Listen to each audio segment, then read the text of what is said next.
আরবির ওই যে আমি অঙ্ক করতে যে বের করলাম যে দেখা যাচ্ছে চিউরির পরিমাণটা হচ্ছে 45%-এর বেশি তখন। তার মানে আপনি 100 টাকার সাথে 145 টাকা যোগ করতে হবে যদি আপনি বিক্রি করতে চান, মানে এই 45 টাকা 47 টাকার লস। তো এটা আমার কাছে খুব আজব একটা মানে জিনিসটা মনে হলো। এটার পিছনে আর খুঁজতে যে, তো যেহেতু আবার সেই আইটি চায়নাতে যে খুঁজে খুঁজে আমি বের করলাম যে একটা মডিউল আছে, যে মডিউলটা পিএলসি, পাওয়ার লাইন কমিউনিকেশন। এই পাওয়ার লাইন কমিউনিকেশনটা যদি আপনার মিটারের মধ্যে দেওয়া হয় তাহলে এই মিটারটার থেকেও আপনি ডাটাটা পাবেন। আপনি সার্ভারে ডাটা পাবেন যে আপনার মিটারে কয়টা ইউনিট খরচ হয়েছে, এবং এই জিনিসটা আপনি জেনারেশনের থেকে যখন ইলেকট্রিসিটি দূরে দিচ্ছেন, মানে জেনারেশন থেকে বের করতেছেন, সেখানে একটা থাকবে, যার কাছে যে রিসিভ করতেছে তার কাছে একটা থাকবে, সেখান থেকে সে যখন ডিস্ট্রিবিউশন করে আপনার ঘরে ঘরে পৌঁছায় দিচ্ছে সেখানে থাকবে। তাহলে চেক ব্যাকটা থাকবে কোথা থেকে কয়টা উৎপাদন হয়েছে আর কোথায় গেছে। তা আমি এই জিনিসটা প্রেজেন্টেশন দিলাম।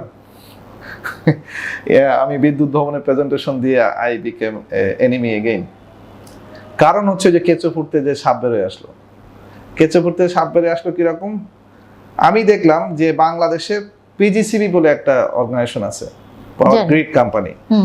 সেই গ্রিড কোম্পানির একটা সফটওয়্যার আছে নামে স্কাডা, যে স্কাডা স্যামসাং নামে একটা কোম্পানি, যেটা ইন্ডিয়ান কোম্পানি দেয়, এবং তারা নির্ধারণ করে যে জেনারেশন কোথায় হবে, তারা নির্ধারণ করে যে জেনারেশন থেকে এখন ডিস্ট্রিবিউশন কোথায় হবে, যেটার হিসাব তারা কাউকে দিবে না।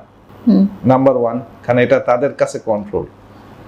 সেকেন্ড যে জিনিসটা যেটা তৈরি হয় সেটা হচ্ছে আমরা বলি যে লোড ব্যালেন্সিং, মানে কোথাও যদি লোড বেশি হয় কোথাও লোড কম হয়, এই জন্য ব্যালেন্স করে। তো ওইটারও আরেকটা কোম্পানি আছে, সেটা ওই বিল্ডিংয়েই, সেখানেও একই ম্যানিপুলেশন, তারাই সিদ্ধান্ত নেয়। যাক, অত বড় জায়গায় আর যাবো না, যেহেতু একবার তো ধরা খেয়ে আসছি, একবার গুম হয়ে আসছি, মুসলেকা দিয়ে আসছি। তো আমি একটু স্লো গোতে থেকে প্রেজেন্টেশন দিলাম যে পিএলসি সম্বন্ধে একটা ডেমনস্ট্রেশন দিতে চেষ্টা করলাম।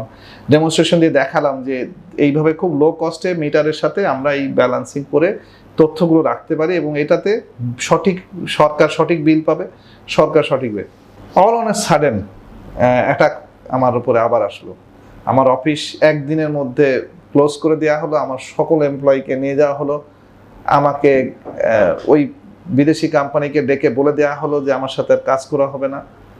একটা কোম্পানি হেক্সিন নাম, হেক্সিন বলে একটা চাইনিজ কোম্পানিকে সকল কাজ দিয়ে দেওয়া হলো, সকল মিটারের কাজ, এবং সেটার সাথে তারা একটা ফ্যাক্টরি খুললো খুলনায়।